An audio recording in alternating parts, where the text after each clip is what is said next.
Gue udah jadi content creator selama 2 tahun, dan ini adalah topik yang pengen gue bahas kali ini. Sebenarnya terhitung cukup banyak unek-unek yang gue dapat selama kurang lebih 2 tahun belakangan. Banyak pelajarannya juga, karena menurut gue itu yang terpenting dari sisi pelajarannya gitu.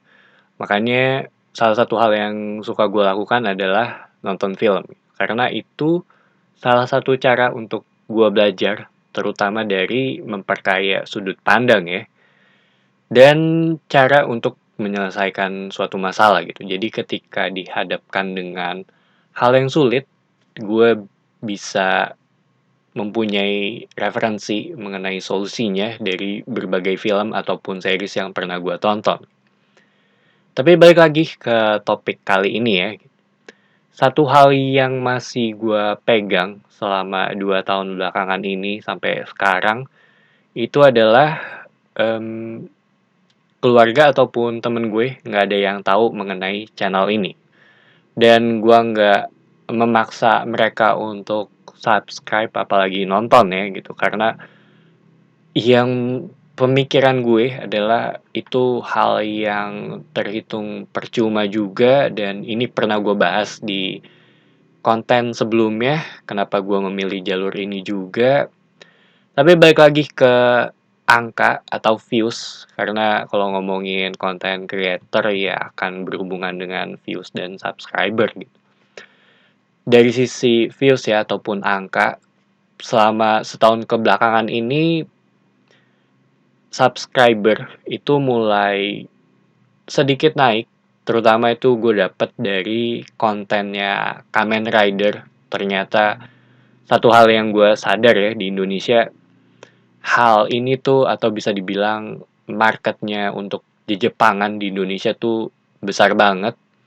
Walaupun gue sendiri bukan wibu, tapi gue suka dengan Kamen Rider Black-nya doang gitu. Dimana itu menjadi salah satu kontributor subscriber nomor satu gue di channel ini sejauh ini gitu. Terus di tahun 2022 yang kemarin, YouTube ngeluarin fitur baru yang bernama Shorts. Itu juga salah satu hal yang gue pelajari ya sejauh ini. Dari sisi view dari Shorts ya, itu cepet banget naiknya. Tapi ya untuk di waktu dan saat itu aja gitu. Habis itu hampir nggak ada pergerakan. Dia bisa dibilang hampir nggak ada pergerakan sama sekali gitu. Gue ngomong di apa yang terjadi di channel gue aja ya gitu. Gue sendiri juga kurang suka dengan shorts karena nggak bisa ganti thumbnail. Dulu di awal tuh sempet sempet bisa gitu, tapi sekarang udah enggak gitu. Jadi yang nentuin thumbnailnya itu apa untuk shorts itu YouTube-nya gitu. Beda dengan konten video biasa gitu. Dimana menurut gue ya gue lebih nyaman di konten video seperti ini. Walaupun dari sisi impression ya itu sedikit banget gitu. Jadi buat yang belum tahu, impression itu adalah gampang ya. Seberapa banyak video lu muncul di layar ini gitu, atau direkomendasiin oleh YouTube biar bisa ditonton oleh penonton lain. Kurang lebih seperti itu atau singkatnya ya mengenai impression. Dan ini juga masih menjadi pelajaran buat gue gitu, karena agak sulit untuk mencari sweet spotnya. Kadang contohnya ya, kadang tuh gue nggak buat konten review film di hari yang sama dengan film itu rilis gitu. Itu beberapa kali pernah gue lakukan. Begitu gue publish, ternyata impressionnya sedikit, jadi ya viewsnya sedikit juga gitu. Sedangkan ada konten yang gue buat beberapa hari setelahnya gitu, itu dari sisi view malah lumayan gitu. Jadi terhitung agak random juga. Dari sisi views yang ada di sini ya ada peningkatan sih, lumayan gitu. Cuma views ini kan berkorelasi dengan yang namanya subscriber gitu. Dimana patokan gue adalah 10% dari yang nonton adalah jumlah subscriber gue gitu. Contohnya kalau subscriber gue 100, yang nonton video gue itu ya 10, targetnya begitu. Dari sisi watch time, yang menurut gue ini yang paling susah sih untuk dikejar ya.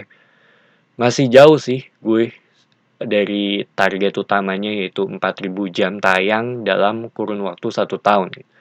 Jadi ya untuk saat ini dan untuk beberapa waktu ke depan ya nikmatin prosesnya aja gitu. Dari sisi komentar, ini mulai banyak yang masuk, udah ada beberapa. Dan thank you banget buat yang udah komen. Terutama kalau ngomongin komentar ya, yang paling gue ingat adalah dari film yang cukup kontroversial, yaitu film Speak No Evil. Itu terhitung film thriller yang emang ngeselin gitu, dan endingnya juga emang begitu juga gitu. Jadinya yang gue dapat adalah cukup banyak kata-kata kasar di bagian komen, tapi menurut gue itu yang menjadi keseruannya gitu. Karena yang menurut gue sendiri ya, itu film yang cukup sukses sih, karena berhasil ngebuat reaksi dari para penonton setelah selesai nonton film itu. Sedangkan dari sisi tools yang gue pakai sejauh ini ya nggak banyak berubah sebenarnya. Kamera juga gue masih pakai kamera depan HP gue, Samsung A8 2018, dimana jokesnya adalah HP nenek gue itu lebih canggih daripada HP gue.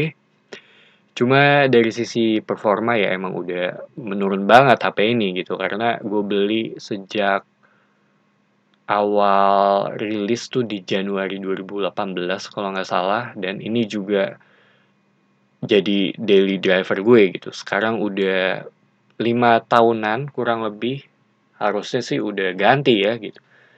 Dari sisi lighting gue pakai dua, yang di atas dan ada satu di sana gitu. Gue pakai lampu biasa, jadi nggak ada hal yang spesial atau hal khusus dari sisi lighting.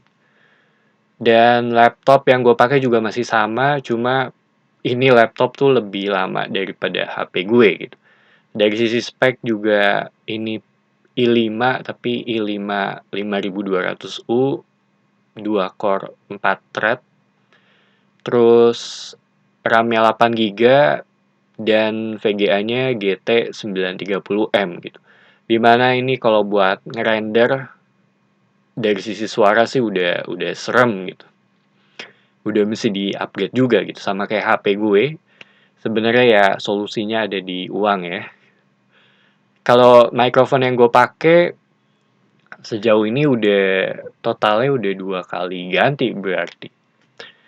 Dan gue juga nggak pakai sesuatu hal yang spesial banget atau mahal banget. Ini bisa dibilang salah satu mic standarnya content creator dari TAF Studio. Nggak ada sesuatu tambahan lainnya juga. Ini langsung gue colok ke laptop.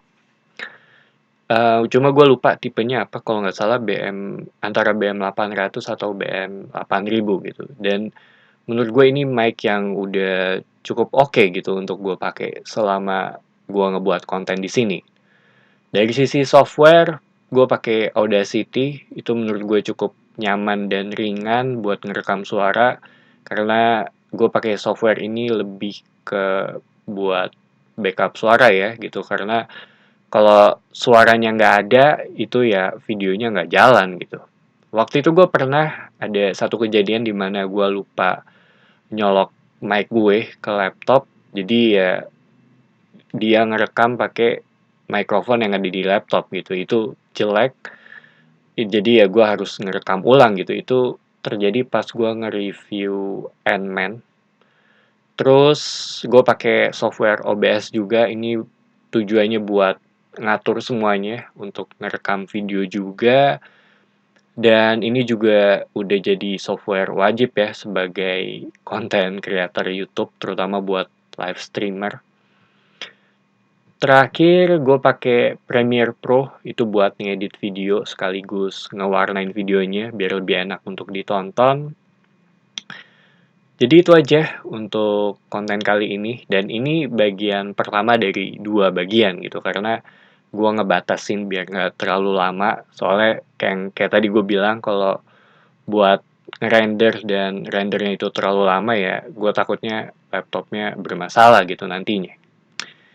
Thank you for watching, dan ketemu di video selanjutnya gitu. It's me Patrick signing off.